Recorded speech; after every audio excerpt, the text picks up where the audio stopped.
শহরের ঝকঝকে আলোকসজ্জার আড়ালে অনেক সময় এমন কিছু মুহূর্ত লুকিয়ে থাকে যা একটি মানুষের জীবনের পুরো মোড় ঘুরিয়ে দেওয়ার ক্ষমতা রাখে। ঢাকা শহর, যেখানে প্রতিটি ক্ষণ যেন এক অবিরাম দৌড়। এখানকার যান্ত্রিকতায় গা ভাসানো মানুষেরা মাঝে মধ্যে এতটাই ব্যস্ত হয়ে পড়ে যে পাশে পড়ে থাকা আর্তনাদও তাদের কানে পৌঁছায় না। কিন্তু নিয়তির খেলা বড় অদ্ভুত। সেই ব্যস্ততার মাঝেই একটি কালো গাড়ি আর একটি পুরনো অটোরিকশা যখন মুখোমুখি হল, তখন জন্ম নিল এক নতুন গল্পের, যেখানে ধনী গরিবের সামাজিক ভেদাভেদকে তুচ্ছ করে মানবতার জয়গান গাওয়া হলো। আজকের এই গল্পটি শুধুই একজন মানুষের প্রাণ বাঁচানোর নয়, বরং এটি সেই মানবিকতার দলিল যা দেখে পুরো শহর স্তম্ভিত হয়ে গিয়েছিল। বন্ধুরা, এ গল্প ঢাকা শহরের, এমন এক শহর যেখানে রাত গভীর পর্যন্ত রাস্তাঘাট ঝলমল করতে থাকে, কিন্তু মাঝে মাঝে সেই আলোর মধ্যেই মানবতার আসল পরীক্ষা হয়ে যায়। সেই রাতে প্রায় 11:30টার সময় এয়ারপোর্ট রোডে একটি কালো লাক্সারি গাড়ি প্রচণ্ড গতিতে ছুটছিল। গাড়ি চালাচ্ছিল ঈশিতা আহমেদ, শহরের বড় শিল্পপতি আফতাব আহমেদের একমাত্র মেয়ে। সারাদিনের মিটিং, একটানা ফোন কল আর ক্লান্তিতে তার মনোযোগ ভীষণভাবে বিক্ষিপ্ত হয়েছিল। মোবাইল আবার বাজল। সে এক মুহূর্তের জন্য স্ক্রিনের দিকে তাকালো, আর তখনই সামনে হঠাৎ একটা ট্রাকের তীব্র হেডলাইট জ্বলে উঠল। ঈশিতা ঘাবড়ে গেল। সে তৎক্ষণাৎ ব্রেক চাপল। টায়ারের আর্তনাদ রাস্তায় প্রতিধ্বনিত হল। গাড়ি নিয়ন্ত্রণ হারিয়ে ডিভাইডারে ধাক্কা খেল এবং কয়েক মিটার ঘষ্টাতে ঘষ্টাতে রাস্তার পাশে থেমে গেল।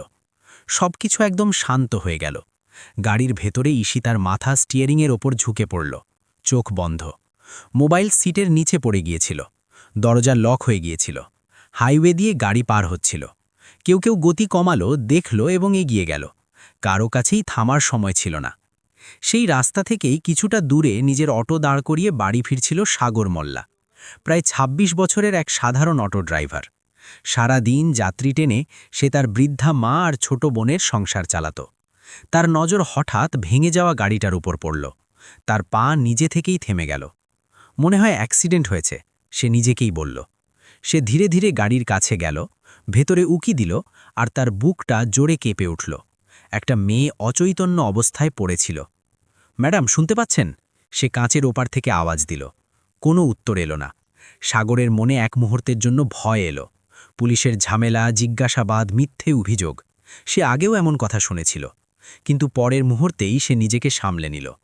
যদি আমি না থামি, তাহলে হয়তো কেউই থামবে না, সে মনে মনে বলল। সে তৎক্ষণাৎ মোবাইল বের করল। নেটওয়ার্ক দুর্বল ছিল, কল বারবার কেটে যাচ্ছিল। অ্যাম্বুলেন্সের কাছে কথা পৌঁছতেই পারছিল না। সাগর চারদিকে তাকাল। রাস্তার পাশে একটা পাথর পড়েছিল। সে পাথরটা তুলল, তারপর এক মুহূর্ত থামল। হাত কেটে যাবে, বিপদ বেড়ে যাবে, মস্তিষ্ক বলল। কিন্তু প্রাণ বাঁচানো জরুরি, হৃদয় বলল। পরের মুহূর্তেই পাথরটা কাঁচের গায়ে লাগল। প্রথমবার চিড় ধরল, দ্বিতীয়বার পুরো শক্তি লাগাল। কাঁচ ভেঙে গেল, কাঁচের টুকরো ছড়িয়ে পড়ল। তার হাতে হালকা আঁচড় লাগল, রক্তের পাতলা রেখা বেরিয়ে এলো, কিন্তু সে সেদিকে খেয়াল করল না। সে ভেতরে হাত ঢুকিয়ে লক খুলল, সিট বেল্ট সরাল, খুব সাবধানে ঈশিতাকে বাইরে বের করল। তার শ্বাস চলছিল।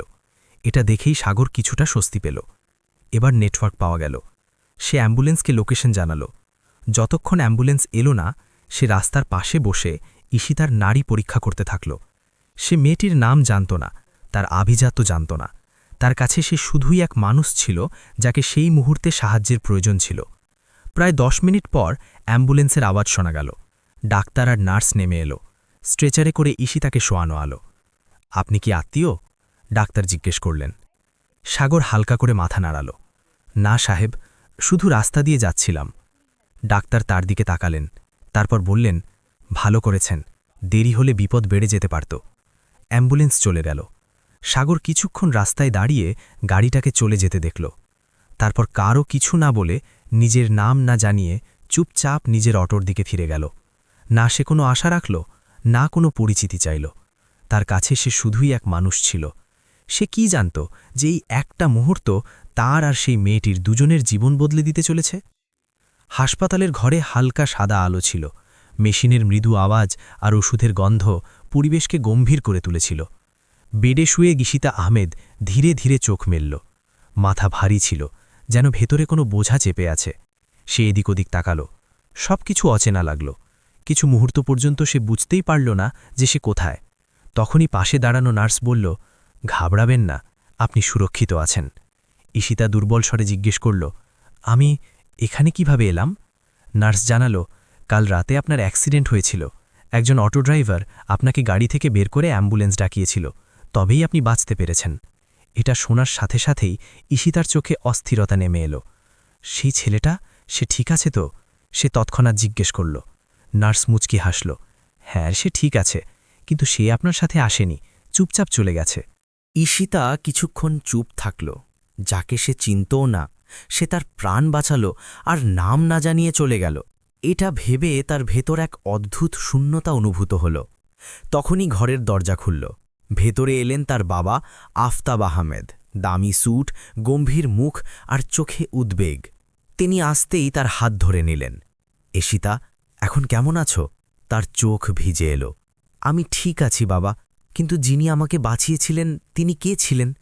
আফতাব ডাক্তারের দিকে তাকালেন। ডাক্তার সংক্ষেপে জানালেন যে এক সাধারণ অটো ড্রাইভার ছিলেন, যে বাড়ি ফিরছিল। সে কাঁচ ভেঙে মেয়েটিকে বাইরে বের করল আর অ্যাম্বুলেন্স ডাকালো। আফতাব হালকা শ্বাস নিলেন, তারপর বললেন, ঠিক আছে, যা হওয়ার তা হয়ে গেছে, এখন এসব কথা বাদ দাও। ঈশিতার এটা ভালো লাগল না। সে ধীরে ধীরে বলল, যদি তিনি না থাকতেন তাহলে হয়তো আমি। আফতাব কথা কেড়ে নিলেন, এখন বিশ্রাম নাও, এটাই জরুরি। কিন্তু ঈশিতার মনে প্রশ্ন শেষ হল না। পরের দিন তার শারীরিক অবস্থা অনেকটাই উন্নত হল, কিন্তু মস্তিষ্ক বারবার সেই অচেনা অটো ড্রাইভারের দিকেই আটকে থাকল। সে হাসপাতালের স্টাফদের কাছে সেই এলাকা সম্পর্কে জিজ্ঞেস করা শুরু করল, যেখানে অ্যাক্সিডেন্ট হয়েছিল। কারো কাছে বেশি তথ্য ছিল না, শুধু এটুকুই জানা গেল যে আশেপাশে ধাবা আর অটো স্ট্যান্ড আছে। অন্যদিকে সাগর মোল্লার জীবন আবার নিজের গতিতে চলতে শুরু করেছিল। সকালে সে আবার অটো নিয়ে রাস্তায় নেমে গেল। যাত্রী, ট্রাফিক, রোদ সবকিছু আগের মতো ছিল। সে অ্যাক্সিডেন্ট নিয়ে বেশি ভাবা ছেড়ে দিয়েছিল। তার মনে হয়েছিল যে ধনী লোকদের দুনিয়া আলাদা হয়, সেখানে তার মতো মানুষের কোনো উল্লেখ থাকবে না। সন্ধ্যের যখন সে অটো স্ট্যান্ডে চা খাচ্ছিল, ধাবাওয়ালা ডেকে বলল, আরে সাগর, আজ কোনো বড় ঘরের লোক তোমাকে খুঁজছিল। সাগর চমকে উঠল, আমাকে কেন? ধাবাওয়ালা বলল, বলছিল অ্যাক্সিডেন্ট হওয়া মেয়েটি জ্ঞান ফিরে পেয়েছে, তোমার সাথে দেখা করতে চায়। সাগরের বুক জোরে কেঁপে উঠল। তার ভয়ও হল, পাছে কেউ কোনো দোষ না চাপিয়ে দেয়। কিছুক্ষণ ভেবে সে চুপ থাকাই শ্রেয় মনে করল। কিন্তু কিছুক্ষণ পরই একটা কালো গাড়ি ধাবার সামনে এসে থামল। সেখান থেকে দুজন নামল। পোশাকার কথা বলার ধরন থেকে স্পষ্ট ছিল যে তারা কোনো বড় ঘর থেকে এসছে। একজন জিজ্ঞেস করল, তুমি সাগর? সেই তস্থত করে বলল, জি। লোকটি বলল, ম্যাডাম তোমার সাথে দেখা করতে চান, শুধু ধন্যবাদ জানাতে হবে। সাগর কিছু মুহূর্ত চুপ থাকল, তারপর বলল, আমি যা করেছি মানবতার খাতিরে করেছি, তবুও যদি দেখা করা জরুরি হয় তাহলে চলুন। হাসপাতালে পৌঁছে পরিবেশ আলাদা মনে হল। পরিষ্কার মেঝে, শান্ত করিডর, দামি সুগন্ধ। যেই সাগর ঘরে ঢুকল, ঈশিতা তাকে দেখল আর হালকা ওঠার চেষ্টা করল। তার চোখে কৃতজ্ঞতা স্পষ্ট ছিল। আপনি আপনি আমার প্রাণ বাঁচিয়েছেন, সে ভারী স্বরে বলল। সাগর হাত জোর করল, আপনি ঠিক আছেন? ব্যাস, এটুকুই যথেষ্ট। তখনই পেছনে দাঁড়িয়ে থাকা আফতাব আহমেদ শীতল স্বরে বললেন, ধন্যবাদ জানানো হয়ে গেছে, এখন তুমি যেতে পারো। ঘরে কিছু মুহূর্ত নীরবতা থাকল। সাগর কিছু বলল না, শুধু এক নজর ঈশিতার দিকে তাকালো আর চুপচাপ বেরিয়ে গেল।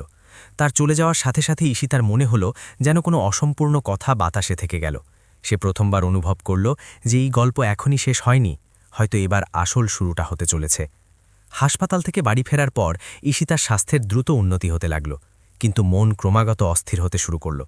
ঘরে সমস্ত সুবিধা উপস্থিত ছিল, আরামদায়ক বিছানা, চাকর বাকর, সুরক্ষা, সবকিছু। তবুও তার বারবার সেই রাতের কথা মনে পড়ছিল, অন্ধকার রাস্তা, ভেঙে যাওয়া গাড়ি আর সেই অটো ড্রাইভার যে না ভেবেই তার প্রাণ বাঁচিয়েছিল।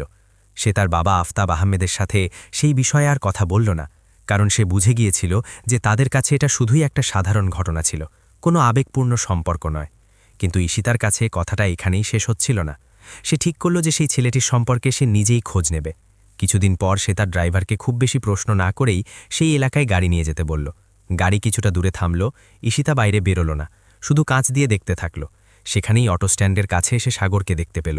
সাধারণ পোশাক, ক্লান্ত মুখ, তবুও কোনো এক বৃদ্ধা মহিলাকে রাস্তা পার করিয়ে সাহায্য করছিল। সেই মুহূর্তে ঈশিতা অনুভব করল যে সেই রাতে সে শুধু এক দুর্ঘটনার সাথে নয়, বরং এক প্রকৃত মানুষের সাথে সম্মুখীন হয়েছিল। সে চুপচাপ ফিরে এলো, কিন্তু তার মনে একটা সিদ্ধান্ত জন্ম নিয়েছিল। সে সরাসরি সাগরের সাথে দেখা না করে তার জীবন সহজ করার পথ বেছে নিল। কিছুদিন পর সাগরের ছোট বোন রিয়া হঠাৎ অসুস্থ হয়ে পড়ল। তীব্র জ্বর, দুর্বলতা আর ভয়। সাগর ঘাবড়ে গেল। সে তাকে কাছের সরকারি হাসপাতালে নিয়ে গেল। ডাক্তার অনেক টেস্ট আর ওষুধ লিখে দিলেন। প্রেসক্রিপশন দেখেই সাগরের মুখের রং উড়ে গেল। খরচ তার ক্ষমতার অনেক বাইরে ছিল। সে হাসপাতালের বাইরে বেঞ্চে বসে পড়ল, মাথা চেপে ধরে। তখনই একজন কর্মী এলো আর বলল, আপনি কি সাগর মোল্লা? সাগর ঘাবড়ে গিয়ে বলল, জি, কেন? লোকটি বলল, আপনার বোনের চিকিৎসা একটা ট্রাস্ট কভার করবে, আপনাকে টাকা দেওয়ার প্রয়োজন নেই। সাগর চমকে উঠল। কোন ট্রাস্ট? কর্মী শুধু এটুকুই বলল, নাম বলার অনুমতি নেই, আর চলে গেল। সাগর কিছু বুঝতে পারল না, কিন্তু সেই মুহূর্তে সবচেয়ে জরুরি ছিল রিয়ার স্বাস্থ্য। চিকিৎসা শুরু হলো আর কিছুদিনের মধ্যেই তার অবস্থা উন্নত হতে লাগল। এরপর আরও একটা অদ্ভুত ঘটনা ঘটল। রিয়ার স্কুল থেকে ফোন এলো যে তার ভর্তি একটা ভালো সরকারি স্কুলে করিয়ে দেওয়া হয়েছে, যেখানে বই আর ইউনিফর্মও বিনামূল্যে মিলবে। সাগর অবাক ছিল। সে কখনো কারো কাছে সাহায্য চায়নি। আখিরে সব কিভাবে হচ্ছিল? অন্যদিকে ঈশিতা তার ঘরে বসে ট্রাস্টের রিপোর্ট শুনছিল। তার মুখে লোক দেখানো ভাব ছিল না, শুধু সন্তুষ্টি ছিল। সে তার বাবাকে কিছু বলেনি, কারণ তার ভয় ছিল যে যদি তারা জানতে পারে তাহলে হয়তো সাহায্য বন্ধ হয়ে যাবে। কিন্তু সত্য বেশিদিন লুকানো যায় না। এক সন্ধ্যায় আফতাব আহমেদ পরিচিত কারোর কাছ থেকে খবর পেলেন যে তাদের মেয়ে কোনো এক অটো ড্রাইভার আর তার বোনের গোপন সাহায্য করছে। তিনি তৎক্ষণাৎ ঈশিতাকে তার স্টাডি রুমে ডাকলেন। এসব কি? তার স্বর কঠোর ছিল। ঈশিতা প্রথমবার বিনা দ্বিধায় বলল, ওই ছেলেটি যে আমার প্রাণ বাঁচিয়েছিল বাবা। আফতাব ভ্রু কুঁচকালেন। আমি মানা করেছিলাম এমন সব ব্যাপারে জড়াতে। ঈশিতা শান্ত রইল। আপনি মানা করেছিলেন, কিন্তু আমি মানবতা থেকে মুখ ফেরাতে পারি না। ঘরে নীরবতা ছড়িয়ে পড়ল। এটা শুধু বাবা মেয়ের বিতর্ক ছিল না, বরং দুটি চিন্তাধারার সংঘর্ষ ছিল। একটা যেখানে প্রতিটা সাহায্য ব্যবসার মতো মনে হয়, আর অন্যটা যেখানে সাহায্য শুধুই মানবিকতা।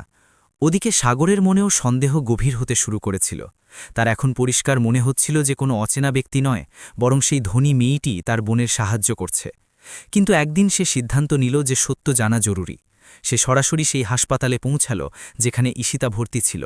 কিছু জিজ্ঞাসাবাদের পর সে পুরো সত্য জানতে পারল। ট্রাস্টের পেছনে ঈশিতাই ছিল। সাগরের মনে কৃতজ্ঞতাও ছিল আর আত্মসম্মানও।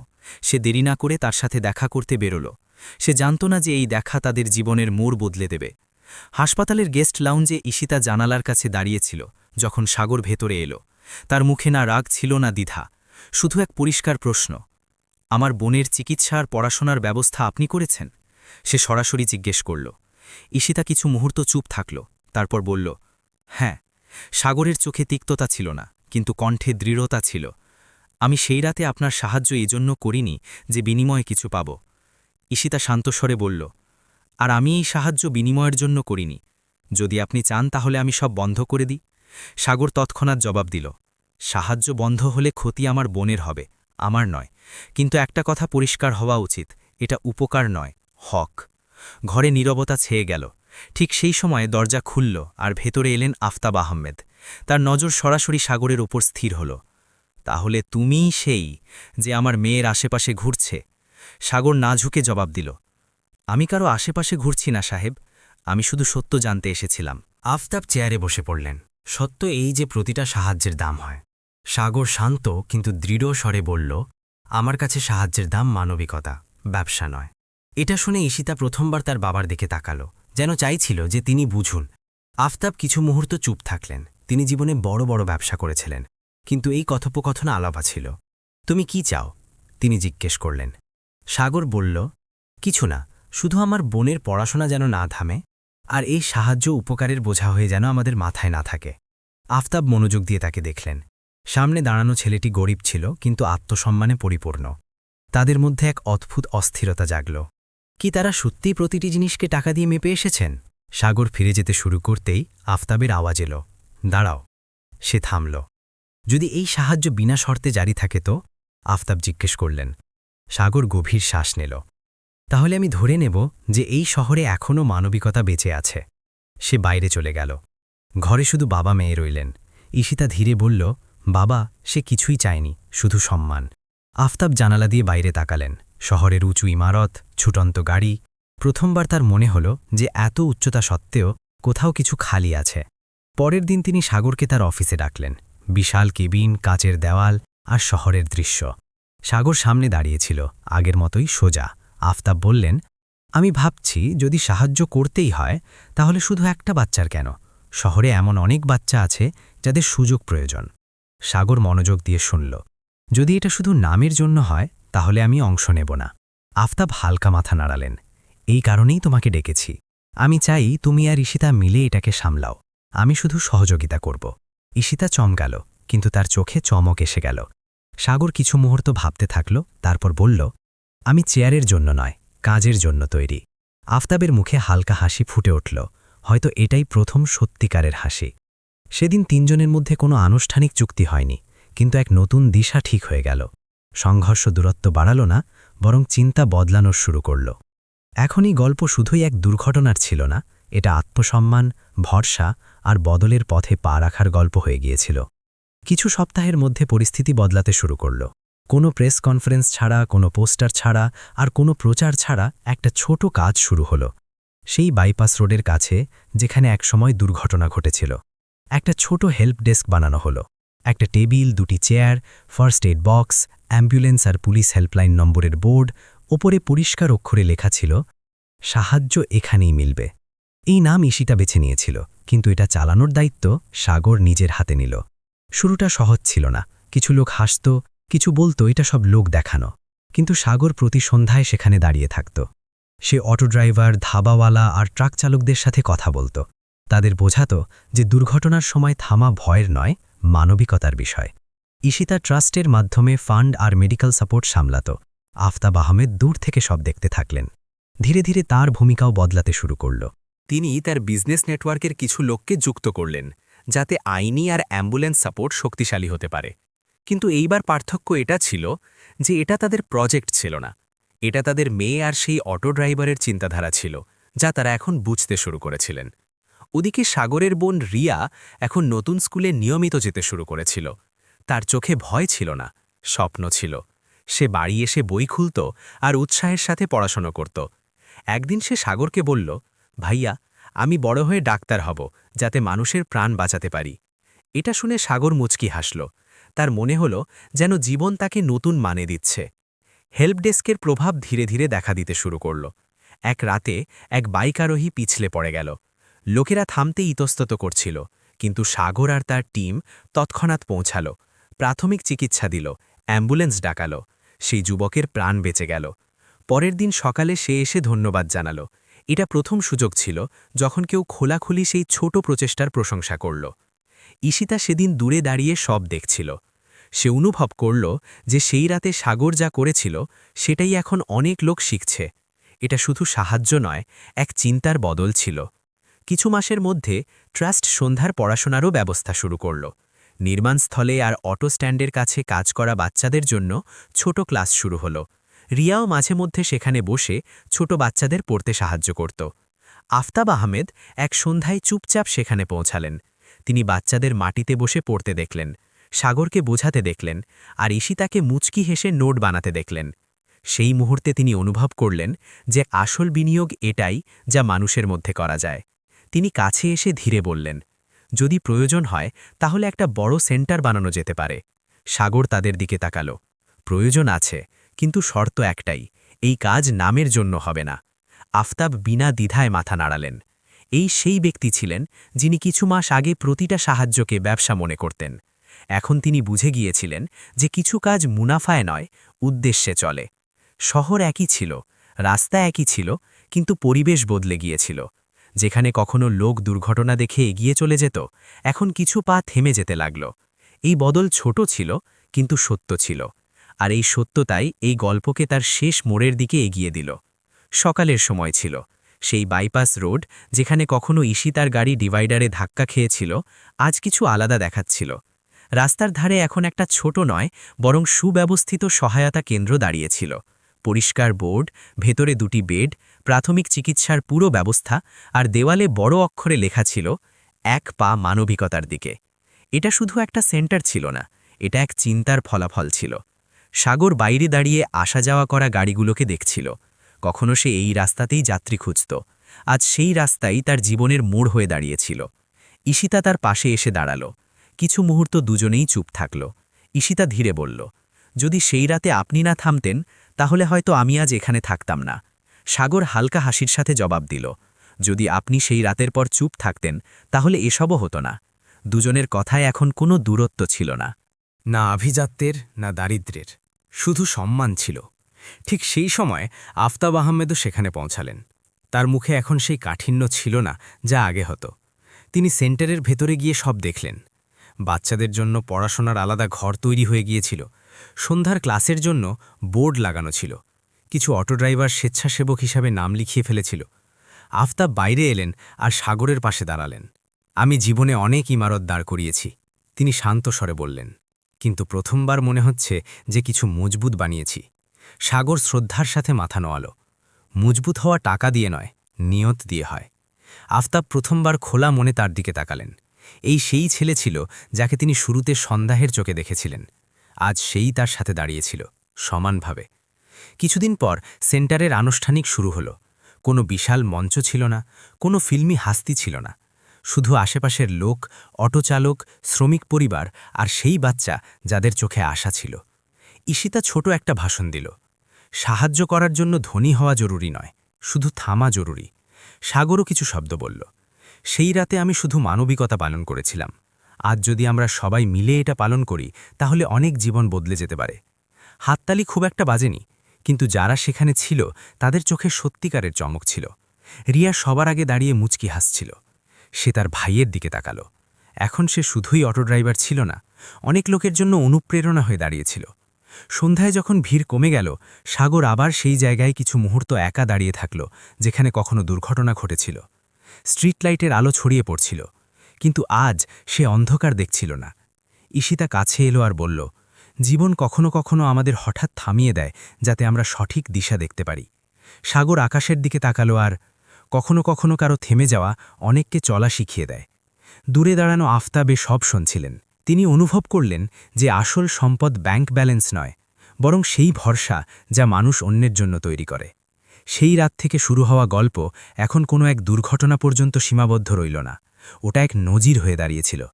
শহরে ধীরে ধীরে খবর ছড়িয়ে পড়ল যে যদি রাস্তায় কেউ বিপদে থাকে তাহলে এগিয়ে যাওয়ার আগে একবার থামা উচিত। আর এটাই এই গল্পের আসল জয় ছিল। কারণ শেষে প্রশ্ন এটা রইল না যে কে ধনী আর কে গরিব। প্রশ্ন শুধু এটুকুই থেকে গেল, প্রয়োজনের সময় কে থামে। যদি আপনি সেই রাস্তায় থাকতেন তাহলে কি থামতেন? কখনো কখনো একটা ছোট্ট পদক্ষেপ কারো পুরো জীবন বদলে দেয়।